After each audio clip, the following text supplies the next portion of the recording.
Olá, eu sou a Fernanda Costa e eu estou na organização, na comissão científica do 4º Simpósio Brasileiro de Biologia da Conservação, que vai acontecer esse ano aqui em Belo Horizonte, Minas Gerais.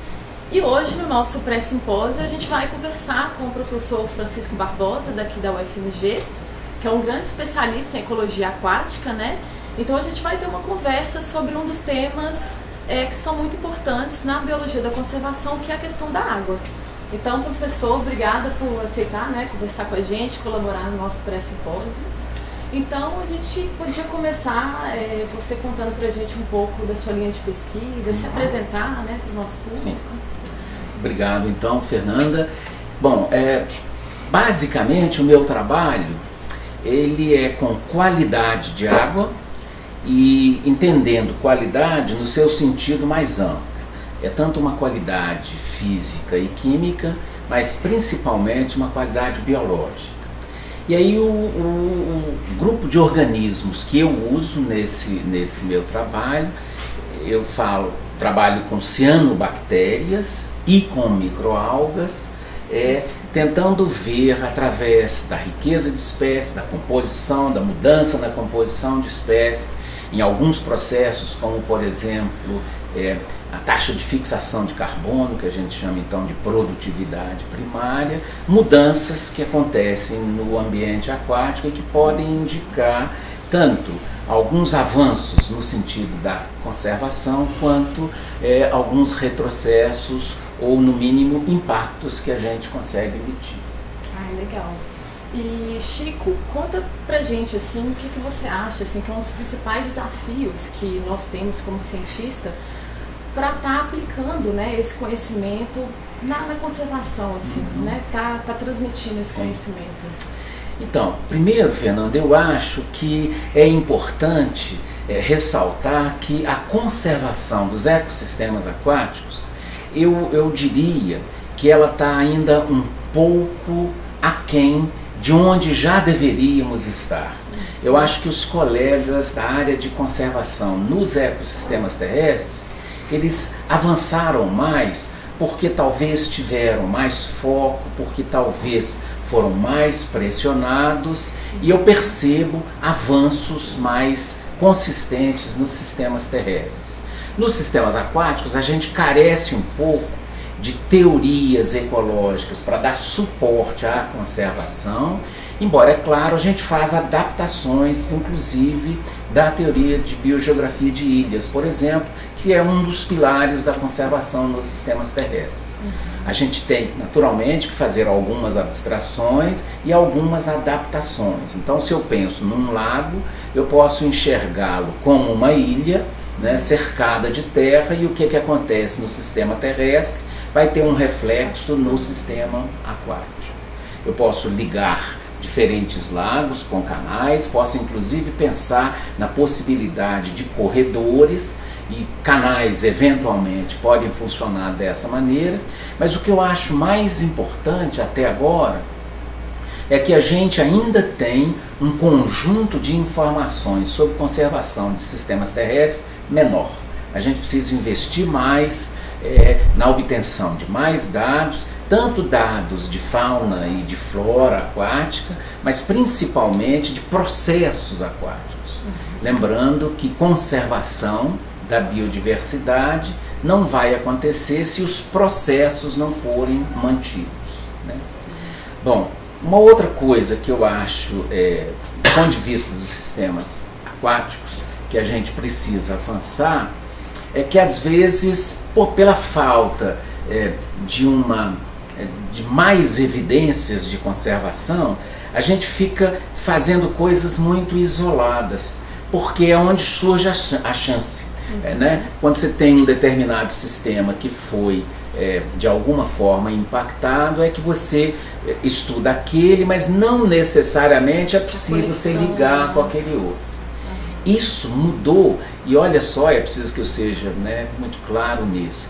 Veja o que aconteceu agora com o desastre de Mariana, por exemplo.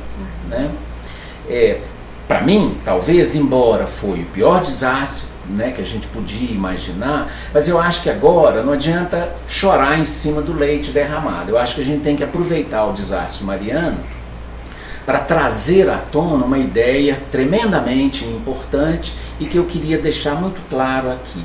O Brasil usa a bacia hidrográfica, né, como uma unidade de gestão de recursos hídricos. Isso é amplamente reconhecido e principalmente com a promulgação da Lei 9433, a chamada Lei das Águas, isso ficou muito claro na definição das políticas públicas inclusive. O fato de usar a bacia como unidade de gestão me fez pensar, e há algum tempo eu venho pensando sobre isso, que a gente deve tentar caminhar para ver se é possível pensarmos a bacia como uma unidade de conservação. E é por isso que eu fiz referência à Mariana.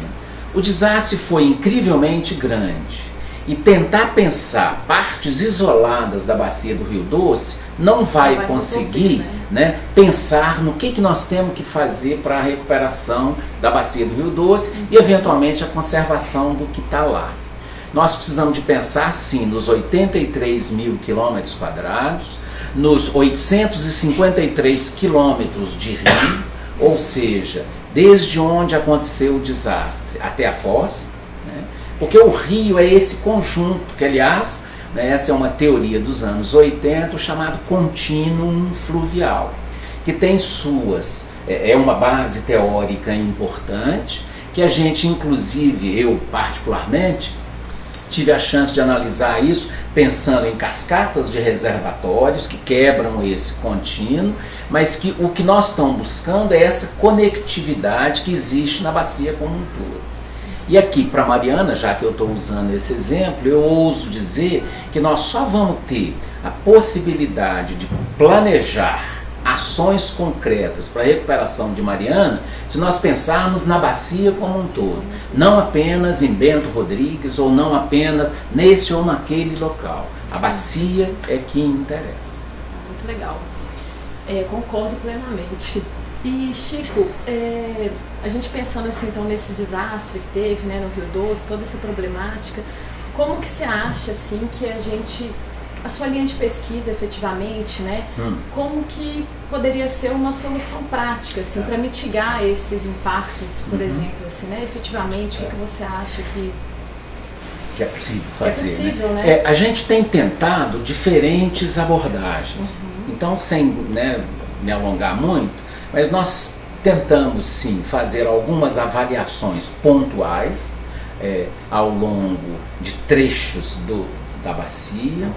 E mais recentemente a gente fez uma proposta concreta para um edital da CAPES, CNPq, FAPEMIG e ANA, inclusive a Agência Nacional de Águas, em que o que a gente está se propondo a fazer de forma muito simples é o seguinte: nós queremos avaliar duas subbacias, uma que foi diretamente impactada pelo desastre, a outra que não foi impactada diretamente, que é a subbacia do Santo Antônio. Uma das propostas é a gente, inclusive, fazer translocação de algumas espécies da bacia do Santo Antônio, e peixes pode ser talvez uma ótima escolha, e como uma forma de avaliar a possibilidade de recuperação das áreas que foram afetadas, né, usando essas espécies, né, para ver o grau a possibilidade de adaptação delas. Essa é uma ideia. Mais recentemente ainda, e essa é muito mais recente, nós tentamos montar uma proposta com parceiros de diferentes locais, tanto no Brasil, inclusive fora do Brasil, tentando fazer uma avaliação numa escala maior. O que é que a gente queria fazer? A ideia era colocar sensores de alta frequência dentro do rio, ou de trechos do rio, previamente selecionados, e fazer medições de alta frequência de algumas variáveis simples, como por exemplo temperatura, oxigênio, turbidez, de qualidade de água. Depois, numa outra escala, a gente colocaria drones, e a ideia seria poder ter uma escala um pouco maior. Depois nós partiríamos para uma escala maior ainda, que é fazer essas medições a nível de nuvens. Para isso, é claro, exige um grande suporte de tecnologia da informação. Então, os parceiros desse projeto, na verdade, a coordenação desse projeto estaria com colegas da área da tecnologia da informação. Eu estou dizendo estaria porque, infelizmente, a gente não conseguiu conformar o projeto como um todo, e nós estamos tendo que adiar essa ideia um pouco. Mas a gente acredita que essa seria uma abordagem possível para a bacia do Rio Doce. Última etapa, e isso foi agora recente, o que a gente pensou que é possível fazer é usar imageamento. Porque aí, então, pensando em imagens de satélite, eu consigo ter uma imagem da bacia como um todo, em diferentes momentos, e vai agora ficar os nossos colegas da tecnologia de informação para traduzir pixels em, ou seja, permitir ligar medições de alta frequência dentro da água, medições com drones, medições na nuvem e imagem, numa escala maior. Claro que isso ainda é muito, muito sonho de como que nós vamos fazer isso, mas a gente tem certeza que essa é uma linha que vale a pena pensar nela, porque ela envolve, inclusive, uma grande vantagem, pessoas de outras áreas, com visões, inclusive, diferentes da que a gente está tendo, né? A minha área é muito específica em qualidade de água, mas eu não posso esquecer que para a bacia como um todo, os aspectos sociais e econômicos são tremendamente importantes. Né? E isso nós temos que interligar dessa forma. Acho que esse é um exemplo assim, legal de como que talvez a gente vai evoluir para a solução dos problemas. Né? E né, assim, no final dessa história, né, o que eu pessoalmente imagino que vai ser uma proposta legal para o país pensar a respeito, é que talvez por causa desse desastre, com todos esses desafios de recuperação, talvez a bacia do Rio Doce, né, e essa é uma expectativa muito minha, que eu espero que a gente consiga fazer isso, possa vir a ser a primeira bacia brasileira dedicada à conservação. Que vai ser estudada como um todo, né? Não existe essa categoria no sistema de conservação do Brasil, mas isso não é um problema, isso pode ser criado. A expectativa é que o Instituto Chico Mendes, que o IBAMA, enfim, que os órgãos responsáveis pela proposta, né, de ações de conservação possam considerar essa ideia, ter a primeira bacia brasileira dedicada à conservação, resultado do maior desastre que já aconteceu na área de mineração na escala mundial. Esse é uma coisa tremendamente importante, complexa, difícil de ser feita, mas não é impossível de ser feita. É um grande desafio.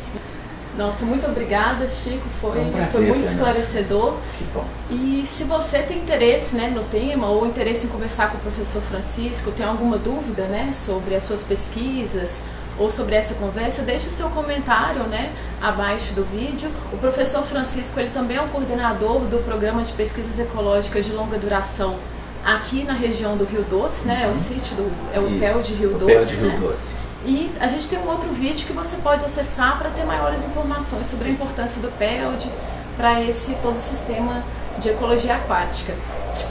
Eu quero agradecer a oportunidade de falar sobre essas ideias e ter a chance de ver essas ideias, quem sabe, discutidas por outros grupos e que se interessem, e quem sabe nós estamos aí fortalecendo essa rede de pesquisas ecológicas de longa duração. Muito obrigado, Fernanda. Obrigado à equipe do vídeo. Obrigada. Obrigado a você, Fernanda.